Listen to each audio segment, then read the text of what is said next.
its hulking, almost humanoid shape was framed within an arch of branches whose leafy shadow dappled the machine's gleaming blue surface. Gold trim highlighted the segments of the mech's armor and outlined selected fittings.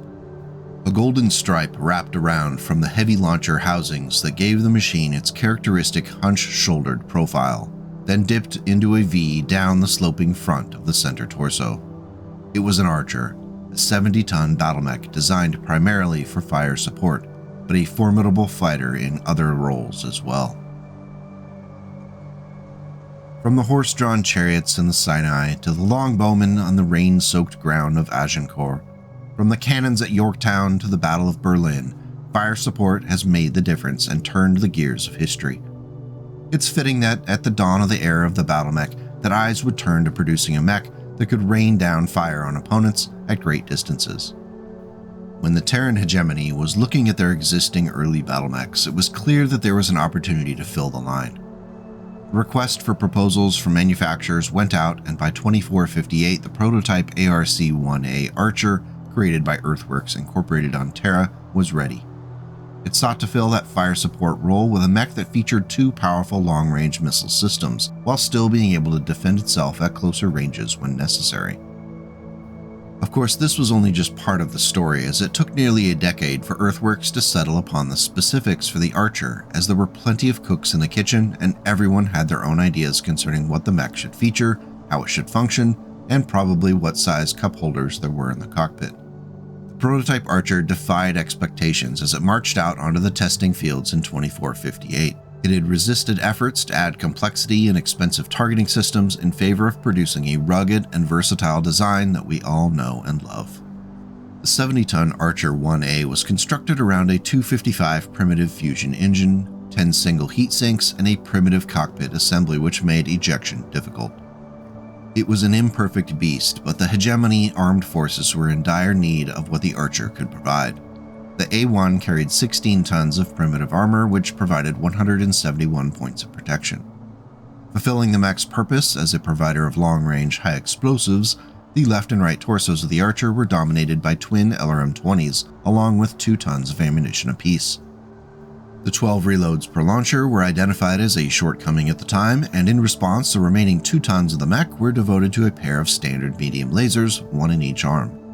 This made the mech at least marginally dangerous, even as the ammunition ran dry. Following demonstrations and tweaking of systems, Earthworks won the HAF contract, and production began. Very quickly, reports filtered back from appreciative mech warriors and technicians when they discovered the Archer handled well and was easy to maintain. Over the course of the next decade, the Archer became the standard fire support mech for the hegemony's armed forces.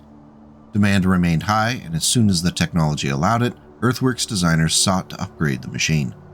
Their work produced the classic ARC-2R Archer that became the gold standard for fire support across the inner sphere and into the periphery for the next few centuries.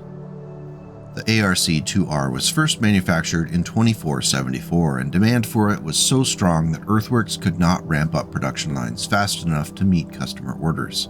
The decision was made to license the design to other companies, and in the following centuries, the battlemech has been produced by more than half a dozen companies across the inner sphere. Estimates based on Star League records suggest that close to 100,000 Archers were produced before the collapse of the League and the beginning of the First Succession War.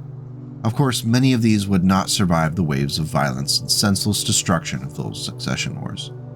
However, the Archer would endure, and even at the midpoint of the 32nd century, it's a mech that is readily identifiable and common across settled space. The upgraded ARC-2R was equipped with a 280 Vox fusion engine, which set the movement profile at 460. The 13 tons of standardized Maximilian armor plating provided 208 points of protection without deviating too far from what had become an iconic silhouette. It's important to note that 13 tons matched the protection offered by both the Grasshopper and the Thunderbolt. Those who assumed that the Archer would be an easy target to take down because of its role as a fire support battlemech were in for a surprise. The loadout of the Archer 2R is largely the same as its predecessor. The 2 Doombud long-range 20 missile racks delivered devastating long-range volleys of guided munitions, and at closer ranges, the 2 diverse optics Type 18 medium lasers could pelt a target at decent range. As an added bonus, to ward off any sneaky light mechs that might threaten the rear, a pair of medium lasers were added to the center torso facing in the rear firing arc. The in-universe explanation and rationale for the 2R's two rear-facing lasers is fair, though out here in the real world I've seen people pull them in favor of 2 additional tons of LRM ammunition. As with many original 3025 TRO designs, heat generation was an issue, though it was not egregious unless the medium lasers came into play.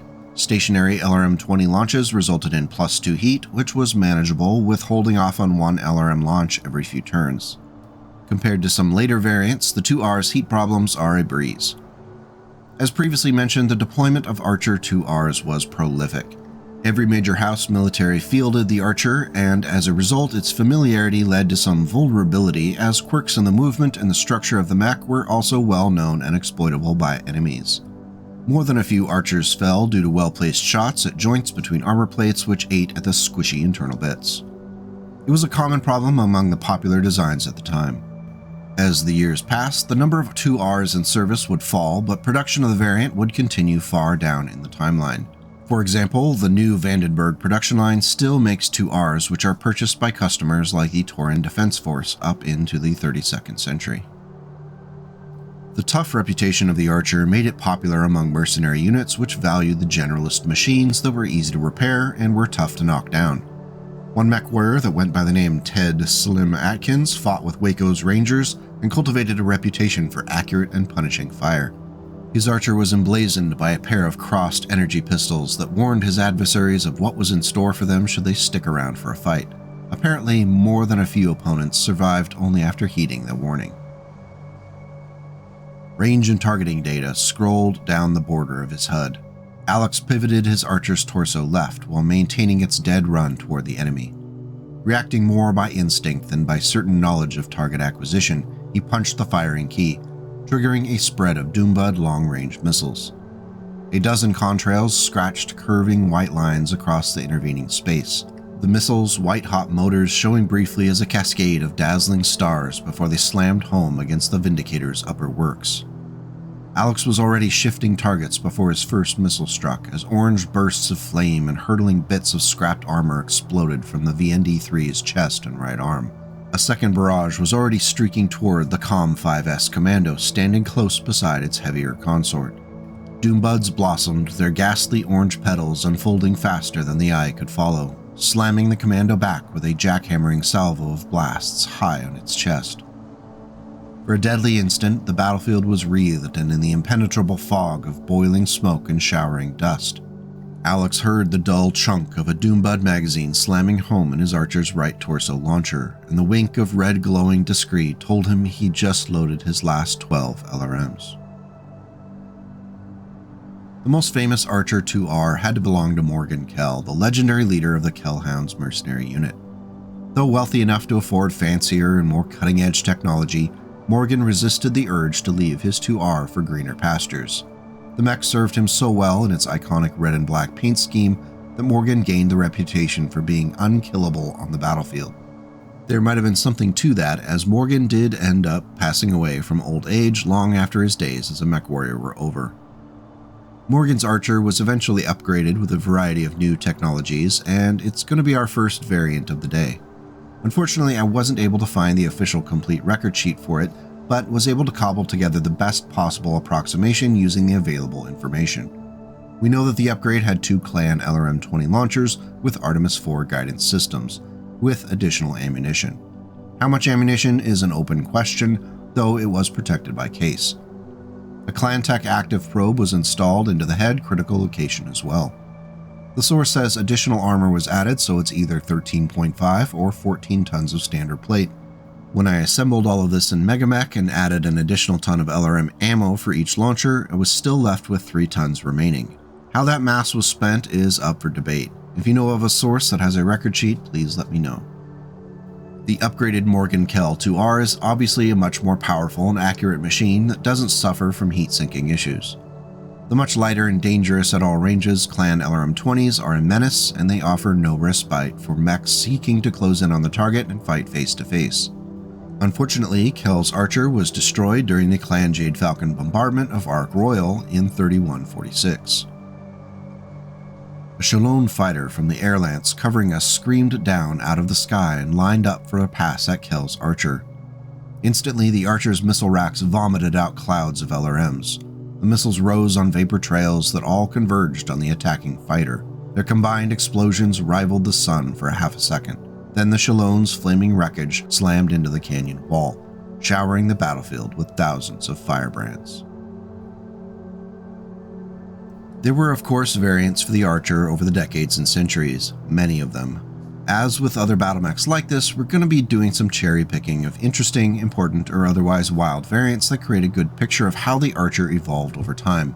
Just remember that if I don't cover your favorite variant, it was intended as a malicious personal slight, and you should definitely let me hear all about it in the video comments. The first official stab at an upgrade on the timeline came to us in the form of the Archer 2K in 2856. It's most notable for the downgrade of the LRM-20s to LRM-15s, the loss of all 4 of the medium lasers, and the removal of 2 tons of armor to make room for 2 large lasers and 2 additional heatsinks. While it does make it possible for the Archer to run and fire its LRM launchers without generating any heat, it does come at the cost of 10 LRMs per volley. The 2 large lasers would be a nice way to turn the 2K into a brawler, but after shaving 2 tons of armor from the mech, I'm not sure it qualifies for the job. Generating 16 heat while standing left the 2K at 4+ heat or 6+ at a run. The fire from both lasers just wasn't sustainable. Unfortunately, I can't count myself a fan of the 2K as it doesn't fix any problems and only introduces new ones. In 2915, House Steiner took their swing at an Archer variant with the Archer 2S. Once again, it downgraded the LRM-20s to LRM-15s to buy mass for an additional 2 SRM-4s split between the left and right torsos. Though this did improve the number of rounds that the mech could fire with those LRMs to 16 shots with 2 tons of ammo, the damage per shot takes that significant hit. The SRM-4s provide additional short-range punch that makes the Archer much more of an all-round menace on the battlefield. Heat generation isn't as much of an issue with the LRM-15s and only a minor issue with the short range with playing with the SRM launchers and the 2 arm-mounted medium lasers. Overall, I'm fond of the Archer 2S as a compromise build to create a generalist mech that would be quite useful in a variety of situations. Leaping down the timeline a bit, we're going to tackle the memory core refits. There are 4 that fit this category, so let's dive in. The days of predictability for the Archer chassis were over as each of the variants had an interesting take that results in some different use profiles. In 3049, Earthworks introduced their updated Archer with the 4M variant. It retained the Vox 280 fusion engine, but they encased it in the lower mass endosteel frame. The original 10 heatsinks were upgraded to double strength, and the overall armor was boosted to 13.5 tons, which offered 216 points of protection. The classic LRM-20s and the side torsos remained, but were aided by Artemis IV fire control systems, and the 2 tons of ammo per launcher were protected by case. The diverse optics standard medium lasers were left untouched from the 2R, including the 2 rear-facing ones in the center torso.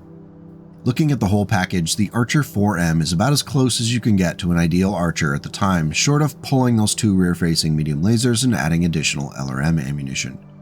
The double heatsinks keep the mech frosty cold, and the 4M is even tougher with the additional half-ton of armor, which nearly maxes out how much you can put on a 70-ton mech.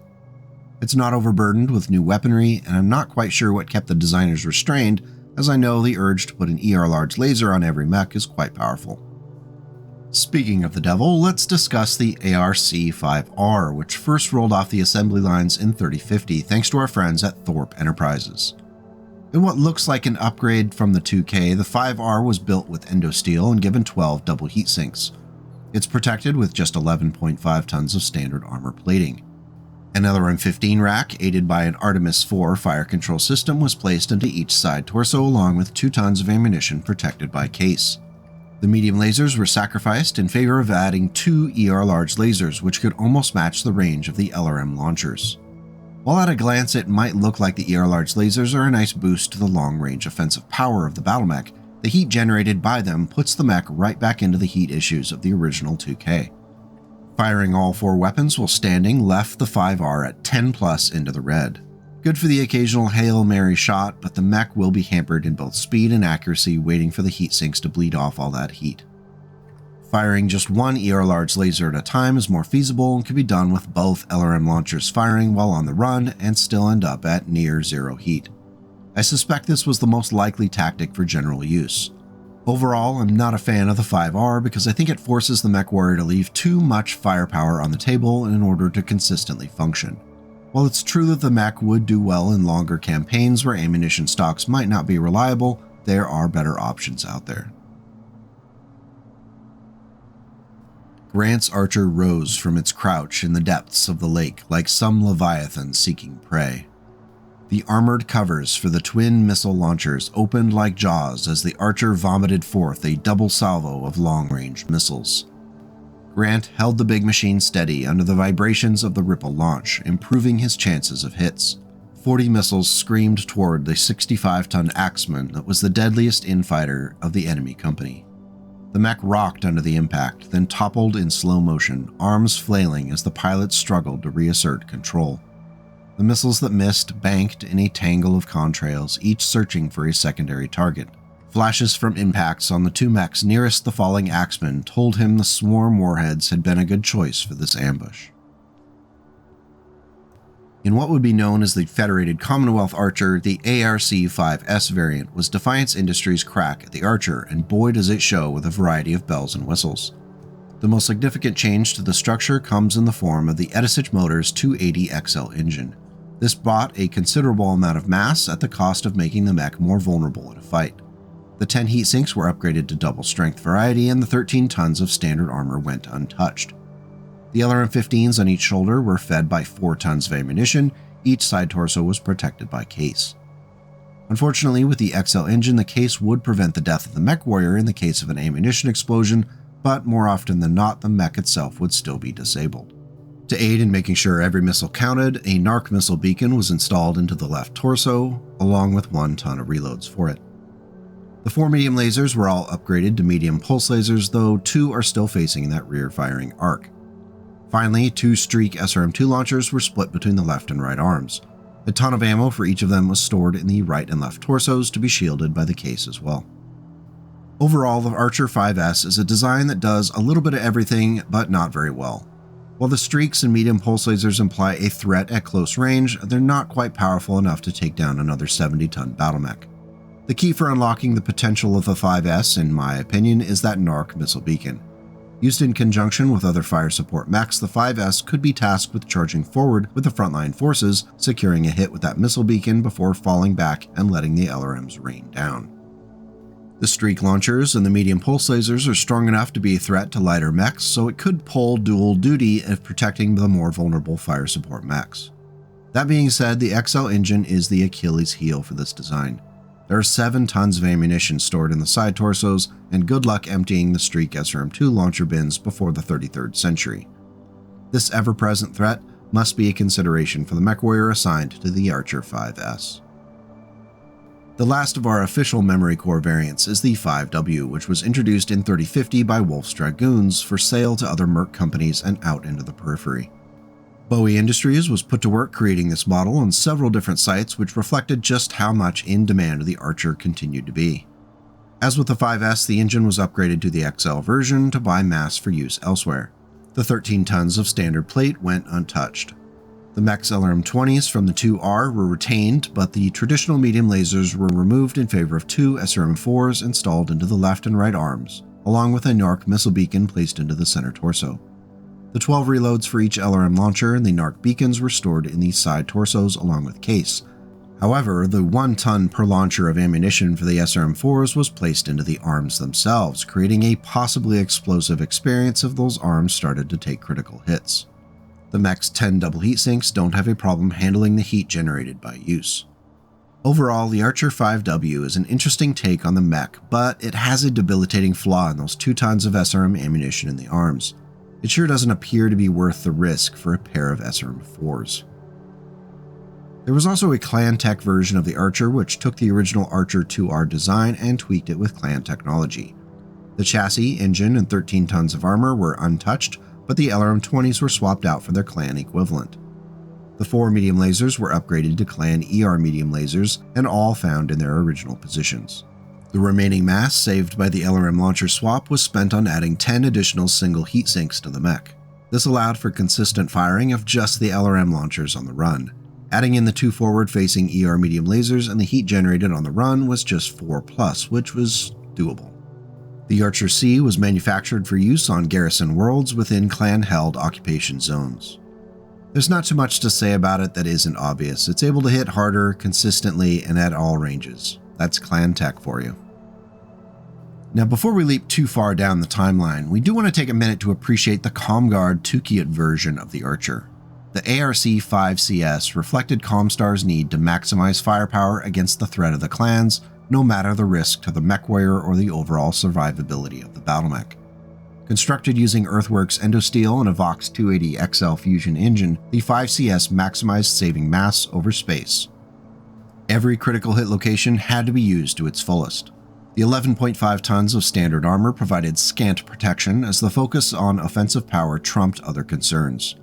Armed with 4 LRM-15 launchers aided by Artemis IV fire control systems, the 5CS could send a consistent number of missiles downrange. Thankfully, the 11 double heatsinks could handle the fire consistently even while on the run.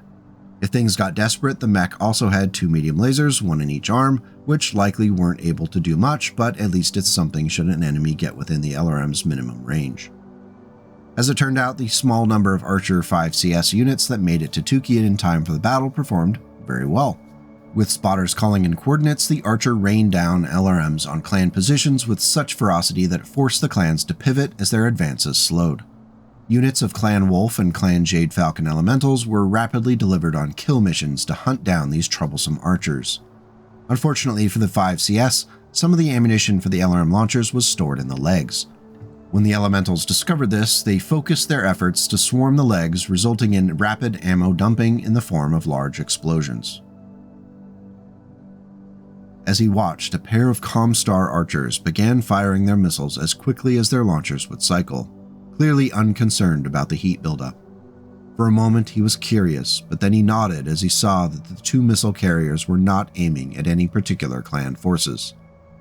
Fastcam, LRM deployable minefields. The Comstar mechs were saturating the narrow paths above the pass with submunitions, possibly vibromines, intended to detonate when the battlemechs of a certain tonnage traveled over them. Knowing they were there, the Smoke Jaguar forces could avoid them, but that was not their purpose. The Inner Sphere warriors were using them as an area denial weapon, forcing his forces to expend energy trying to avoid the mines, preferably so they could provide easy targets for long-range weapons. Taking a leap down the timeline to 3076, we're passing by more than a few variants, which all play on a similar theme of swapping out a few minor weapons while retaining the dual LRM launchers. The Defiance Industries and Bowie Industries collaboration project, the ARC-9M, is a good example of this trend, continuing with a couple of caveats.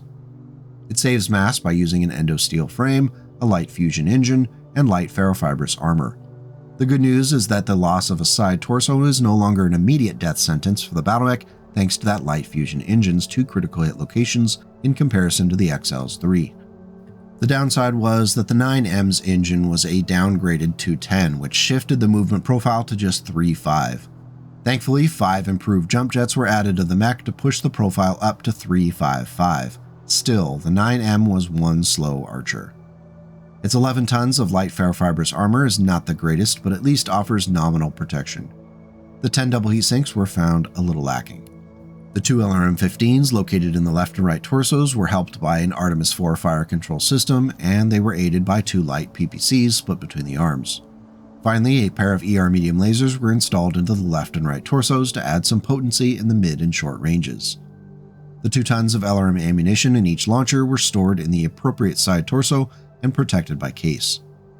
The Archer 9M's heatsinks are generally okay under light use, though if the light PPCs and ER medium lasers come into play in the mid and short ranges, sacrifices are going to have to be made. The mech is unlikely to be able to run away from a foe unless jumping over terrain that can inhibit the movement of a running opponent. Though the case on the LRM ammo is always nice to see, taking 2 engine hits on a side destruction scenario is only marginally better than being completely disabled. However, it could provide 1 or maybe 2 more turns for the brave Mechwarrior who wants to stick it out and fire a few more times. Though the Archer saw plenty of variants over the years, the most successful had to be the Archer 4M. It's such a sturdy and effective mech that orders kept production lines at Earthworks busy for decades. However, in the calm following the storm that was the Blakist era, it was deemed advantageous to look at the mech for a new version. The resulting ARC-4M2 was introduced in 3086, and it promised to challenge its inspiration for that top spot. Once again, the mech saved some mass with endosteel, but resisted the temptation to add a light or XL engine. The 10 double heat sinks were still present, and the 13.5 tons of standard armor plate helped the machine retain its tough reputation. The Artemis IV aided LRM-20s were not changed from the 4M, and the 2 tons of ammunition per launcher were protected by case. The significant change in variance arrives in the form of those medium lasers, including the 2 center torso lasers aimed into the rear firing arc. All 4 of the medium lasers were upgraded to the ER variety to improve the 4M2's ability to ruin someone's day. Although the M2 upgrade is a minor one, it's good to see that if it ain't broke, don't fix it philosophy on display with our tried and true Archer. Our last official variant for the beloved Archer is the 7C, and its Earthworks Incorporated's Razzle Dazzle Roadster variant introduced in 3119. It featured an upgraded XL Fusion engine, which pushed the movement profile to 580 and carried 13 tons of standard plate. 14 double heat sinks kept the mech quite cool, and the Type X Great Bow LRM-20 launchers were both clan tech, and that bought space for Artemis V fire control systems and Case 2 for the ammunition. 4 Clantech ER medium lasers were installed into typical locations, 2 in the arms and 2 in the center torso facing that rear firing arc. The aim of those lasers was aided by the addition of an inner sphere tech targeting computer located in the mech's head. The Archer 7C packs a considerable punch, with all 6 of the weapons being aided by improved accuracy technology and a solid range of those Clan ER medium lasers. As far as heat generation goes, the 14 double heat sinks are more than adequate, with overheating an impossibility unless the mech is firing on multiple targets with 1 in the rear firing arc. While that XL engine is a liability for the 7C, surviving long enough to work through those side torsos to hit criticals is hampered by the Case 2 and the ability of the Archer to hammer its targets back mercilessly. Master Sergeant Azari's technicians had rebuilt the Archer curtain-piloted to the standard Republic of the Sphere 7C model. It retained the iconic LRM-20s in the torso and the familiar medium-scale lasers in the arms and rear torso. Curtain approved of that loadout. He also approved that, like so much else in the Republic's blend of Inner Sphere and Clan, the weapons were all Clan built, which meant tighter missile patterns and medium lasers almost as powerful as Inner Sphere large lasers. Cretan-built Archers were meant to fight as part of a lance. Curtain's Archer was meant to fight. And it had one other asset he expected to use to his advantage. He smiled as the radio crackled to life from the range controller's office. "Warriors," the bored male voice said, "do as honor demands. Combat will commence on the tone in 30 seconds. Now, you're definitely not getting away this time without a totally non-canon Mech Frog variant. After fussing around with Morgan Kell's refit upgrade, I decided to tweak it a bit. First, I gave the mech a light fusion engine, which bought me some mass with which to play. Mobility and agility has never been the Archer's strong suit, so I decided to devote 2 tons on jump jets, pushing the mech's movement profile to 462. While not breaking any records, it at least gives the Mechwarrior a few options in close combat and urban fighting. The mech's 14 double heat sinks will get a workout, but are adequate, and I boosted the total armor up to 13.5 tons, just a half ton shy of the possible max for a 70-tonner. The weapons and equipment loadout was inspired by the Kell refit, with 2 Clan LRM-20s in the shoulders, along with the Artemis IV fire control systems. The Clan active probe remains in the head critical slot. The traditional medium lasers are now a quad of Clan Tech ER medium lasers, which are split evenly between the left and right arms, all front-facing on this mech. Sorry not sorry. Finally, an ER small laser is nestled into that right torso. Each LRM-20 was fed by 3 tons of ammunition protected by case. The Archer 1MF is tough at all ranges and minimizes the mech's limitations while maximizing the long-range damage potential, which made the mech so popular over the centuries. If you want to give it a try, I've included the record sheet for it down in the video notes below. So why do we love the Archer? It's one of those solid performer mechs which is only rarely a liability. It fires quite a few missiles, which is always a crowd pleaser, and the iconic look has only helped it generate fans across the BattleTech fandom and even other IPs. There are plenty of Archer variants, and few of them stray far from the core mission of providing solid fire support without becoming a liability. But let's open it to you. So why do you love the Archer? Is there a favorite variant that you've had luck with time and time again? Let me know in the comments and we'll keep the discussion going. Thanks as always for coming by to talk BattleTech today. I appreciate the support as 2024 feels like it's passing really quickly. If you felt the video was worthy, hitting that like and subscribe button will help your chances of seeing more of my nonsense in the future. It'll also let YouTube know that it's a video worth sharing with others. Thank you so much for the continued support of the channel members and the Ko-Fi crew. You're an integral part of keeping this nonsense flowing. Until we meet again, take care, and please go out and make the world a slightly better place today and tomorrow.